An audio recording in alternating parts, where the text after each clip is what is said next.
je dirais au bout de 5 mois, en gros, moi je pouvais en vivre. Grâce je commençais à découvrir le monde des partenaires et tout, comment on pouvait trouver des sponsors pour financer ces vidéos et tout.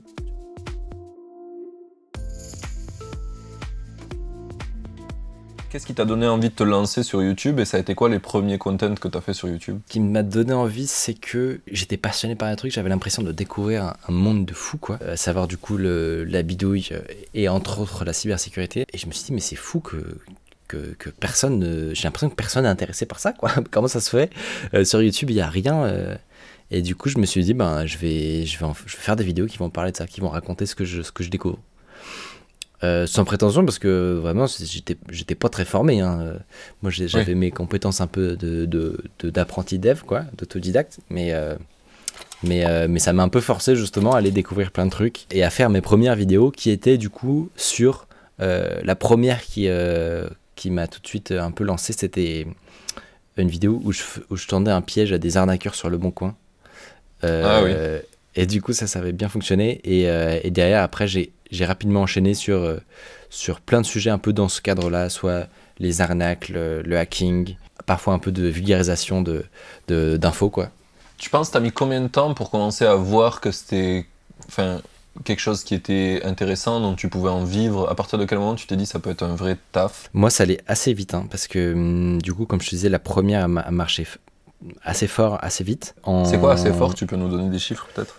Je suis arrivé à 200 000 abonnés en 3-4 mois, je crois, un truc comme ça. Ah oui, pas mal. La première vidéo aujourd'hui est toujours la plus vue de ma chaîne. Je pense qu'elle doit être à plus de 3 millions, un truc comme ça. Ça s'est fait en longtemps, mais elle a tapé le million assez vite. Ça te met dans des bonnes dispositions pour convertir l'essai, parce que derrière il faut le convertir, c'est-à-dire que si t'as un gros carton, il faut que les gens aient envie de rester et de regarder les prochaines vidéos, tu vois, même si elles parlent d'autres choses. Et moi je voulais pas parler que des arnaques Le Bon Coin toute ma vie, tu vois. Oui. Du coup ça c'était pas évident, ça a marché et les gens sont restés. Je dirais au bout de 5 mois, en gros moi je pouvais en vivre grâce je commençais à découvrir le monde des partenaires et tout, comment on pouvait trouver des sponsors pour financer ces vidéos et tout. Tu vois. Donc ça, en vrai, je suis très conscient que c'est assez anormal, hein. C'est très, très rapide. Dans tous les gens que j'ai interviewés, il y a un pattern qui revient, c'est que c'est jamais ton premier projet qui explose, ou en général, si ça explose, c'est à un moment donné, il y a des chances que tu fasses des conneries, puisque c'est ton premier. Et le fait d'avoir expérimenté plein de choses, ben forcément, en fait, ça fait qu'à un moment donné, c'est un peu connect the dot de Steve Jobs, quoi. Tu sais pas pourquoi, mais en fait, tout s'est bien aligné depuis longtemps dans ce que tu fais, qui fait qu'au moment où tu fais la bonne chose, ben, ça fonctionne et tu es capable de le gérer. Tu vois, comme tu dis, en fait, la première vidéo, c'est bien, mais après, il faut gérer la suite. Ouais. Moi, ce qui était un peu particulier, c'est que c'était techniquement mon premier vrai projet audiovisuel, tu vois, dans le game de la création de contenu. Mais comme tu dis, il y a plein de trucs en réalité que... sur le moment je m'en rendais pas compte, mais maintenant je vois qu'il y a plein de projets comme tu dis que j'ai fait avant, des petits projets de vidéo, apprendre le montage pour un truc à la con, faire un petit peu de dev et commencer à même réfléchir, tu sais, quand tu montes un site et tout, tu es là, tu réfléchis, tu penses à tes utilisateurs, qu'est-ce qu'ils veulent, c'est plein de questions qui vont être utiles dans plein d'autres cadres et moi je pense que ça m'a effectivement été utile après pour faire du contenu, en fait, parce que faut juste transposer le truc, c'est plus des utilisateurs mais c'est des spectateurs, qu'est-ce qu'ils ont envie de voir, comment tu fais en sorte qu'ils se plaisent là où tu les accueilles, quoi. Et donc effectivement je suis assez d'accord que c'est pas non plus tombé du ciel, mais bon, j'ai quand même bien profité d'un gros coup de chance, quoi, sur l'algo YouTube. Et donc j'en suis très reconnaissant. Pour se situer un peu, au moment où tu lances la chaîne, donc c'était Mi-Code la première, c'est ça? T'étais toujours à l'université à ce moment-là? Ouais. Donc au bout de 3-4 mois, tu commences à te dire je peux en vivre. Et là, ça a été quoi la décision? T'as arrêté tes études? La décision, c'est que, en gros, mon plan de base, c'était de faire un DUT et partir en école d'ingé. Ouais. Donc vraiment faire le bac plus 5 classique, quoi. Du coup, la décision, ça a été de ne pas continuer après le DUT. Donc techniquement, j'ai pas arrêté d'études dans le sens où j'ai fini l'université jusqu'à avoir le diplôme. Mais en vrai, j'ai fait 2/5 de ce que je comptais faire, quoi. Oui. Okay. Et donc, la deuxième année à l'université, j'avais ma chaîne YouTube. Je me suis mis en mode fantôme et j'ai fait ce qui était nécessaire.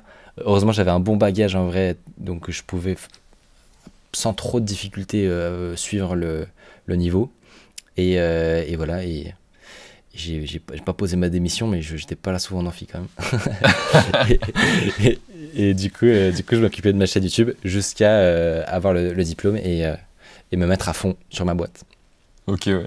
J'ai eu Théo Lyon, peut-être que tu connais, qui parle pas mal de... Ça me dit il a créé une agence d'ads, de Google Ads, etc. Et il partage pas mal sur YouTube ce qu'il fait. Il a eu un peu le même problème que toi, savoir un petit peu s'il restait... Lui, c'était avec HEC, il était du coup en côté commerce. Et c'était un vrai problème de est-ce que ça a du sens ou pas de rester là, parce que HEC, je pense que tu réfléchis encore plus, ouais, c'est ça, et que c'est un truc ultra prestigieux, donc t'as une pression sociale de ouf, genre t'es dans HEC, et je vais pas y arriver à le dire, hein, ce mot HEC, donc t'as été accepté, etc. Et partir, c'est assez complexe. Est-ce que toi t'as eu un vrai trade-off avec tes parents aussi de est-ce que ils t'ont conseillé là-dessus, ils t'ont dit vaut mieux pas, vaut mieux, est-ce que t'as eu un peu après, je suis dernier de fratrie, donc c'est aussi potentiellement un moment où tu sais, les parents ils lèvent le pied un peu, tu sais.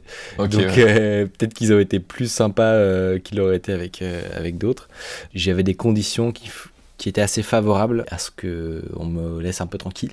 Notamment, c'était déjà, j'en vivais déjà en fait. C'est-à-dire que moi, à l'université, j'étais parti chez mes parents et je pouvais me débrouiller tout seul grâce à mon activité, tu vois, et faire l'université à côté.